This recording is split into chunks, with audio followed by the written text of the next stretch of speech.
The story kicks off in 1985 with Thomas, a dedicated lighthouse keeper, doing his usual rounds. During his patrol, he stumbles upon an unconscious woman on the beach, clearly injured. Once she regains consciousness, she introduces herself as Atlanta, the queen of the underwater kingdom, Atlantis. She explains that she ran away to escape a forced marriage with King Orvax. Thomas, moved by her plight, offers her shelter, and over time, they grow close. Their bond deepens, and they eventually have a son named Arthur. Atlanta envisions a future where Arthur can bridge the gap between Atlantis and humanity. They live peacefully for a while, but their happiness is shattered when Atlantean soldiers storm their home. Although Atlanta fights them off with incredible skill, she knows they won't stop hunting her. To protect her family, she decides to return to Atlantis and marry King Orvax, leaving Thomas and Arthur behind. Years go by, and Arthur, now a young boy, attends elementary school. On a class trip to an aquarium, his extraordinary abilities start to show. When some classmates bully him, the sea creatures react to his emotions, causing a stir. However, Arthur manages to calm them, unknowingly earning their loyalty. The spectacle leaves his classmates in awe, and they start calling him Aquaman. As Arthur grows older, Atlanta secretly sends her trusted advisor, Volko, to train him in combat and swimming. Under Volko's guidance, Arthur hones his skills, becoming a formidable warrior. However, his heart fills with resentment when he learns that his mother was executed by King Orvax for having a son with a human. This revelation turns him against Atlantis. Years later, a group of high-tech pirates, led by Kane and his son David, hijack a Russian Navy submarine. Their plan is going smoothly until Arthur shows up to save the crew. With his incredible strength, he takes down the pirates effortlessly. David, eager to prove himself, engages Arthur in combat, but Arthur's superhuman abilities make him nearly indestructible. Even Kane's grenade launcher fails to phase him. In retaliation, Arthur hurls an iron pipe at Kane, seriously wounding him. As Arthur turns to leave, Kane fires another shot, causing a leak in the submarine. A torpedo soon launches, hitting Kane's leg. David, desperate, begs Arthur to help his father, but Arthur refuses, seeing them as ruthless criminals. Kane succumbs to his injuries, and David swears vengeance against Arthur. Meanwhile, deep in the Atlantic Ocean, King ORM, Arthur's half-brother and the son of Orvax and Atlanta, gathers other rulers of Atlantis to discuss uniting their kingdoms. ORM manipulates King Nereus into believing that surface dwellers are a threat, pointing out the pollution and destruction they cause to the oceans. However, not all kingdoms are willing to submit, especially the Kingdom of Brine. Whispers about Atlanta's past relationship with a human and her secret son circulate, fueling tension. Suddenly, a submarine launches an attack, injuring several soldiers and creating chaos. Arthur quickly neutralizes the threat, but the attack convinces King Nereus to side with ORM in declaring war against the surface world. Unbeknownst to them, the assault was orchestrated by David, now fueled by a desire for revenge against Arthur. Shortly after, Atlantean warriors track down David and extend an offer from ORM. They make it clear that Aquaman isn't his real enemy and offer him gold as a sign of goodwill. Meanwhile, Arthur, after spending an evening at a bar, helps his intoxicated father back to the car. Just then, Mara, Arthur's fiancée from Atlantis, arrives with urgent news. She implores him to return to Atlantis and stop ORM from starting a war that could wipe out millions. She reminds Arthur that as the eldest son of Atlanta, he is the rightful heir to the throne. However, Arthur refuses, still bitter about Atlantis sentencing his mother to death. Instead, he vows to let the kingdom suffer. On their way home, Arthur notices thousands of birds frantically fleeing from the ocean, a bad omen. Moments later, a massive tsunami barrels toward them. Arthur tries to escape, but the wave crashes into their car, separating him from his father. Luckily, Mara steps in at the last second, pulling them to safety. She quickly uses her abilities to drain water from Thomas's lungs, saving his life.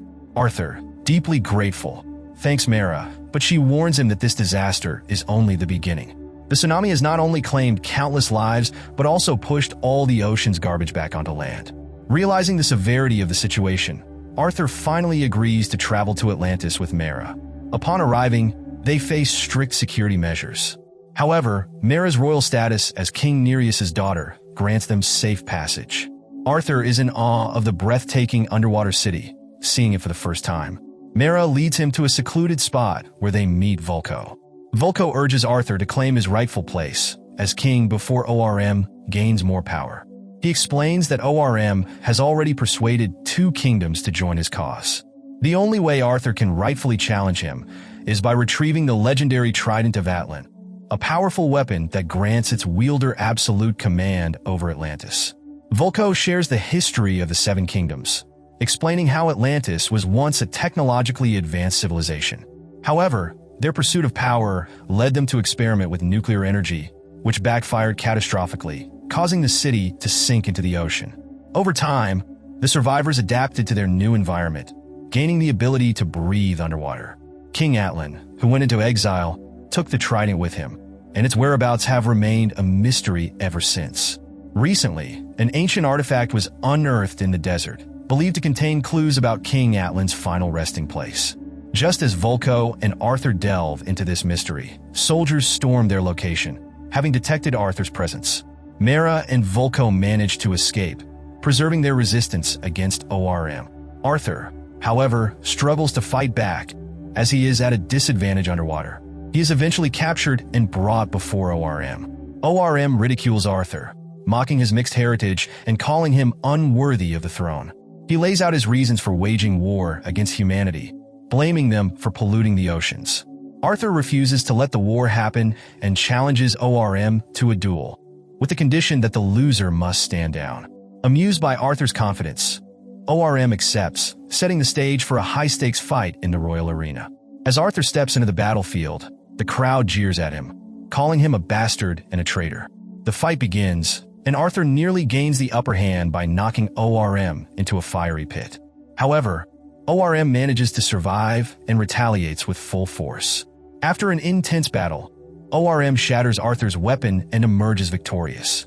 Just as he is about to deliver the final blow, Mara rushes in, risking her life to save Arthur. She urges him to flee, knowing that staying would mean certain death. ORM's forces chase them, relentlessly attacking their ship.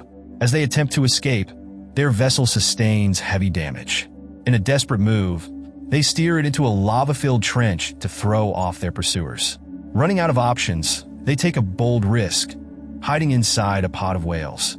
Arthur, able to communicate with marine life, instructs the whales to conceal them, allowing them to slip away unnoticed. Thinking they didn't survive the lava, Alan moves on, giving them the chance to keep heading toward the Sahara Desert. Meanwhile, Mara has no idea that her bracelet has a built-in tracker, letting ORM keep tabs on their every move. He sends his elite fighters to take them out, but King Nereus warns him that if Mara gets hurt, their alliance is over. Not wanting to risk it, ORM backs off. Later, ORM sends a message to David through his men. Wong, the tech genius, hooks David up with an insane arsenal, including a water-powered plasma weapon. Excited about his new gear, David starts studying the tech to make it even deadlier. At the same time, Mara's tracker pinpoints the exact location of the kingdom hidden in the Sahara Desert. She, being her usual fearless self, jumps out of the plane without a parachute. Once they land, they don't see much, until Arthur stumbles into a pit, leading them straight to their destination. Inside, they find an ancient-looking table. Mara places a record from Vulko onto it, but nothing happens. Convinced it still works, she adds a few drops of Arthur's sweat, and suddenly, a message from King Atlan appears, revealing that the legendary trident is hidden at the world's edge in a secret sea. Only the rightful king can read the map inside a special bottle. They locate the bottle, which contains a map, and set off for Italy. Puzzled at first, Arthur recalls Atlan's clue about the true king. They come across statues of famous Roman figures and realize that Romulus, the first Roman king, is the answer. Arthur places the bottle on Romulus' statue, and bam, the next clue is revealed. Before they can act on it, ORM's top soldiers and David, now calling himself Black Manta, show up. Arthur fights David, but David's Atlantean armor proves to be a serious challenge. Luckily, his suit malfunctions, leading to his downfall. Meanwhile, Mara, refusing to go back home, takes on the Atlantean soldiers single-handedly. Since they can't breathe on land, she defeats them with ease. Badly injured, Arthur realizes they are being tracked and tells Mara to ditch her bracelet. Next, they arrive at a dangerous spot surrounded by violent storms. Out of nowhere, Terrifying sea creatures attack. Arthur and Mara try to fight, but are completely overwhelmed, forcing them to retreat into their ship. Arthur finds some flares and realizes the creatures are scared of light. Armed with a few flares, he dives into the water to find Atlantis' trident. The trench they enter is where Arthur's mother was believed to have died. As they struggle against hordes of monstrous creatures, they spot a bright light that keeps the monsters at bay. It turns out to be a massive underwater vortex. They get sucked into it, and Mara is knocked unconscious.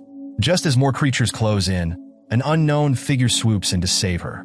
Arthur regains consciousness and finds himself in a hidden sea. The mysterious rescuer is revealed to be Atlanta, his mother, who has been stranded here for 20 years, surviving against all odds. She tells Arthur that Atlantis' trident is behind a waterfall, guarded by the legendary Kraken. Arthur dives into the waterfall and finds the trident, but before he can grab it, the Kraken attacks. The beast is incredibly powerful, but Arthur refuses to back down. Just as the Kraken is about to crush him, Arthur uses his unique ability to communicate with sea creatures. The Kraken, shocked that someone understands its language, recognizes Arthur as the true heir and allows him to take the trident. With the legendary weapon in hand, Arthur is now the rightful king of Atlantis. Meanwhile, ORM successfully rallies 3 kingdoms to his side and prepares to invade the Brine Kingdom, the last holdout against his war on the surface. The Brine Kingdom refuses to submit, leading to a massive battle. ORM nearly kills the Brine King before a colossal creature emerges and wrecks his army. It turns out to be under Arthur's control. The people of Atlantis are stunned to see Arthur wielding Atlantis' trident and commanding the sea's creatures. Arthur then challenges ORM to a one-on-one fight, this time on the surface, as ORM previously defeated him underwater. The duel is set, with all the kingdom's leaders watching. At first, Arthur struggles, but using a technique Volko taught him, he gains the upper hand and defeats ORM. Expecting death, ORM is surprised when Arthur spares him. Atlanta steps in, urging them to stop the violence. Seeing his mother alive, ORM is overwhelmed with guilt and surrenders. Volko, however, orders his arrest for war crimes, comparing him to ruthless dictators. With ORM out of the picture, Atlantis finally recognizes Arthur as their true ruler. Atlanta reunites with Tom after years apart, bringing the story full circle. In the final scene, David, still alive, is rescued by a scientist named Stephen Shin, who is obsessed with Atlantis. David agrees to help Shin find the legendary city, but only if Shin helps him track down and take revenge on Aquaman.